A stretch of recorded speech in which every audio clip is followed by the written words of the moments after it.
जैसे क्वेश्चन कैसे आएगा कि सुस्थितर की उपस्थिति में ब्रोमोबेंजीन की क्रिया।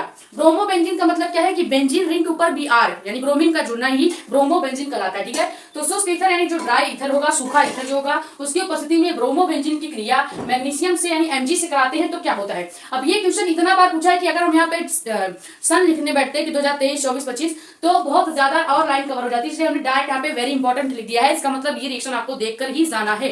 और हम तो कहेंगे 14 ही रिएक्शन है, 14 रिएक्शन आप तैयार कर सकते हो। अगर 14 रिएक्शन से आपके 5 नंबर बनते हैं यानी 1% बनता है तो आपको ये जरूर तैयार करना चाहिए। ठीक है, तो अगर शुष्क ईथर की उपस्थिति में ब्रोमोबेंजीन की क्रिया हम मैग्नीशियम से कराते हैं यानी Mg से कराते हैं तो क्या बनता है। तो शुष्क ईथर की उपस्थिति में ब्रोमोबेंजीन की क्रिया Mg यानी मैग्नीशियम से कराने पर क्या बनेगा, फिनाइल मैग्नीशियम ब्रोमाइड। अब फिनाइल मैग्नीशियम ब्रोमाइड किस नेम रिएक्शन में बन रहा था, हमने आपको कराया है।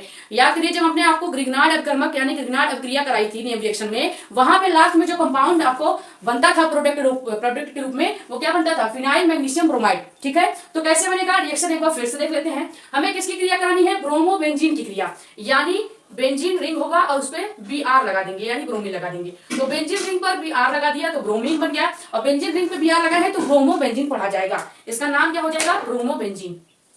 ब्रोमोबेंजीन। अब इसी ब्रोमोबेंजीन की क्रिया हमें किसके साथ करानी है, Mg के साथ यानी मैग्नीशियम के साथ करानी है। तो जब ब्रोमोबेंजीन की क्रिया हम मैग्नीशियम धातु के साथ कराएंगे या मैग्नीशियम कंपाउंड के साथ कराएंगे तो क्या बनना चाहिए, फिनाइल मैग्नीशियम ब्रोमाइड, जिसे ही हम ग्रिग्नार्ड अभिकर्मक भी कहते हैं। तो बना देते हैं। अब यहां से देखिए, ये जो Mg है ये Br के आगे लग जाएगा तो क्या बन जाएगा, आपका पूरा बेंजीन रिंग वैसे ही रहेगा और Br भी वही रहेगा। बस Br के आगे जिस Mg यानी मैग्नीशियम से आप रिएक्शन करा रहे हैं वो यहाँ पे लिख देंगे। तो Mg Br आपके बेंजीन रिंग पे जब लग जाएगा तो इसका नाम हो जाएगा phenyl magnesium bromide. Phenyl magnesium bromide.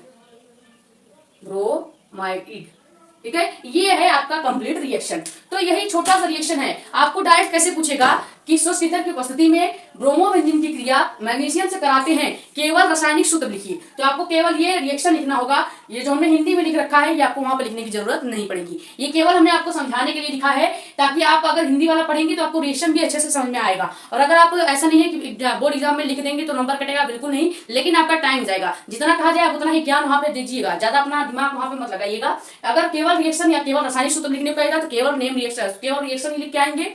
और अगर कहेगा पूरा अभिक्रिया लिखिए या और कुछ नहीं बोलेगा, अभिक्रिया लिखने को कहेगा तो आप हिंदी और ये भी लिख सकते हैं। ठीक है, वैसे नंबर नहीं कटने वाला है, लेकिन आपका टाइम फालतू जाएगा। तो वही टाइम आप अपने किसी ऐसे क्वेश्चन पे लगा देंगे जो शायद उससे ज्यादा नंबर दे, इसलिए केवल उतना ही दीजिएगा जितना पूछा जाए। तो ये आपका पहला जो रिएक्शन है वो कंप्लीट हुआ।